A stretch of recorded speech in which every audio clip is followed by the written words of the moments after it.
Suite de notre série de l'été consacrée aux hébergements insolites, c'est la mode des cabanes perchées sans eau ni électricité, un retour à la nature dans l'air du temps. Un reportage de Christophe Monteil et Khalid Aoutaï. J'étais pas au courant, c'est une surprise de ma femme.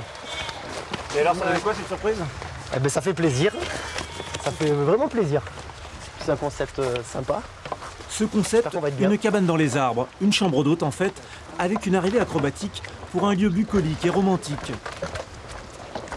Une chambre très nature, un petit nid d'amour avec quand même un lieu moins glamour. Et derrière vous, les toilettes sèches. Vous avez de la sueur.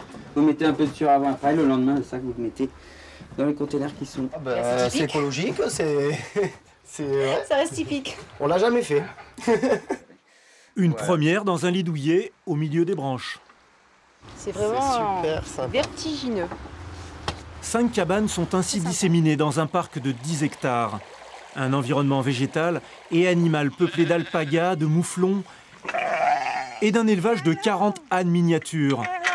Un univers de détente et de découverte. Je pense être un bon coup. C'est un bon endroit pour se découvrir ici. Ouais.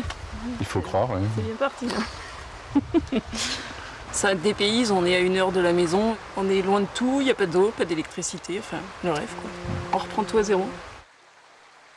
Chaque cabane est unique et s'adapte à l'arbre avec un système de serrage sans clous ni vis. Le tout pour un coût de 28 à 42 000 euros pièce, un investissement et une nouvelle vie pour cet ancien maçon. Super. Comment on peut arriver mieux que d'être dans la nature toute la journée et accueillir du monde qui, en général, est quand même bien content, sourire jusque-là. Un panier repas pour un pique-nique en altitude à plus de 10 mètres du sol. Et voilà. Alors, qu'est-ce qu'on a? Mais pour bénéficier de ce dîner dans les arbres, ces heureux Tarzans ont quand même déboursé 120 euros pour la nuit. Le Tour de